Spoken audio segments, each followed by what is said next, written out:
हम सबको ये अपेक्षा है कि प्रभु इससे ज्यादा और अधर्म क्या होगा। इतनी गाय काटी जा रही हैं, गरम गरम पानी से उसके शरीर को बौछारें डाल के उसको उसके उसके उसकी काया के ना रक्त को चर्बी से मिल जाए। क्यों? गल्फ कंट्री के शेखों को गाय का गुलाबी गोश्त पसंद है और ये देश भारी से भारी मात्रा में गाय का गोश्त निर्यात करता है। और या देखो आजकल विप्रों की स्थिति, कोई ब्राह्मण अपनी संतानों को विप्र धर्म नहीं सिखाना चाहता। वो भी चाहते हैं कॉन्वेंट स्कूलों में हमारे बच्चे पढ़े, क्योंकि कब तक जजमान की जेब की तरफ देखते रहेंगे। सज्जनों के हृदय विदीर्ण हैं, सच्चाई पर चलने वाले अपमानित हो रहे हैं और झूठे मक्कार पूजे जा रहे हैं। तो भगवान हमारे चित्त में संकल्प बनकर आते हैं, हमारे कर्म में उतर आते हैं, हमारी वेदनाओं में आ जाते हैं, हमारी पीड़ाओं में आ जाते हैं और उन वेदनाओं का निवारण करने की हमको दवा दे देते हैं हमारे चित्त में संकल्प बनकर। इसलिए अवतार ऊपर से उतर कर नीचे आने को कहते हैं देवियों।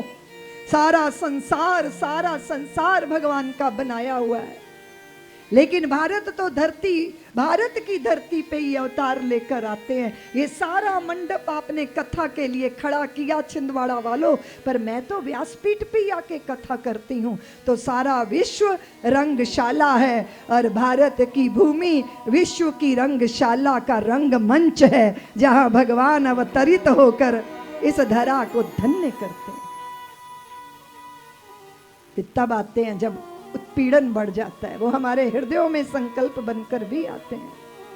द्वारपाल हरि के प्रिय दो जय और विजय जान सब। जय विजय की कथा सुनाई भगवान शंकर ने पार्वती को। और कभी कभी बड़े लोगों के चमचे जो है ना, वो ज्यादा खतरनाक होते हैं।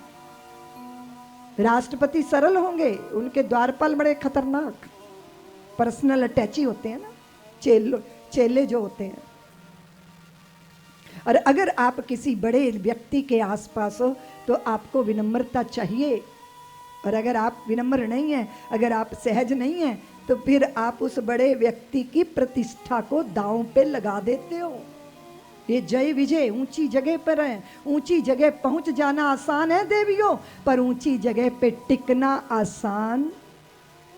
आप शिखर पे तो चढ़ गए, पर आप शिखर पे एन केन प्रकारेन चढ़ गए, पर शिखर पर टिके रहने के लिए तप चाहिए। और परीक्षा तो होगी भाई, जो आग में डाला ना जाए स्वर्ण कैसा, और जो मरते दम तक दान ना दे कर्ण कैसा। परीक्षा तो होगी। अगर आप ऊंचे आसनों सिंहासनों पर बैठे हो, आपसे भारी आशा है और वो विनम्रता वो सहजता दिखाई नहीं देती, तो आप वहां ज्यादा दिन टिके रह नहीं सकोगे। एक ना एक दिन तो पोल पट्टी खुल जाएगी ना।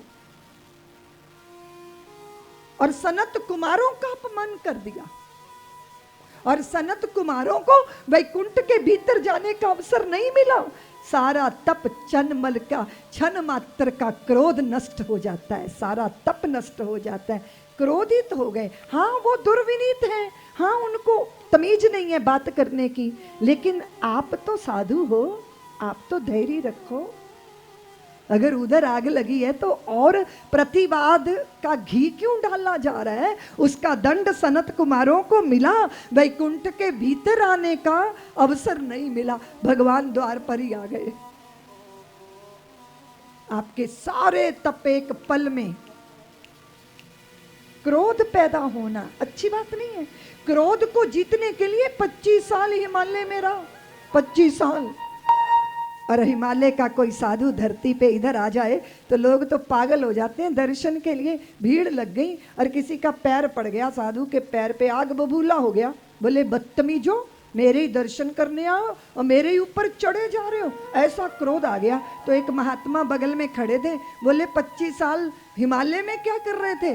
बोले क्रोध जीतने गया था। तो 25 साल जो हिमालय नहीं बता पाया, वो भीड़ ने 2 मिनट में बता दिया कि 25 साल पहले वाली स्थिति है, अभी कुछ बदला नहीं है। और यहाँ कपड़े बदलो, नाम बदलो, आश्रम बदलो, ये तो बहुत बाहरी बदलाव है, जब तक आंतरिक बदलाव नहीं होता। और अगर आप कहते हो कि मैं दबा दूं, लोग मुझे कहते हैं दीदी माँ ये क्रोध के लिए हम उल्टी गिनती किया करें। उल्टी गिनती यानी 100, 99, 98, 97, 96, तो क्रोध शांत हो जाएगा।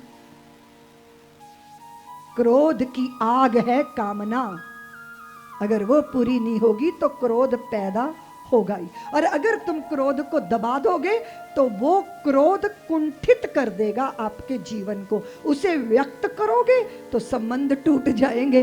तो इसका तो शमन ही करना पड़ेगा। दमन नहीं कह रही हूं, शमन कह रही हूं। दमन उचित नहीं है।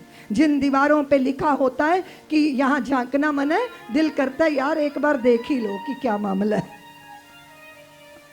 एक सेठ का लड़का नाराज होके भाग आया दिल्ली, और हम लोग वहां गंगा किनारे ध्यान करते थे हरिद्वार में, तो वो भी बैठा रहता था। और एक दिन उसने देखा दूर गोरी गोरी पीठ वाली, लंबे लंबे बालों वाली एक स्त्री, खूबसूरत सी, पीठ इतनी सुंदर है, चेहरा कितना सुंदर होगा, उस तरफ नहा रही थी। तो कूद के गया तैर के, फिर लौट आया, मुंह लटका पड़ा था।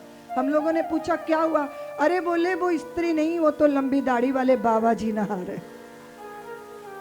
हमने कहा अच्छा हुआ देखा है, नहीं तो रात भर उसी के सपनों में खोए रहते।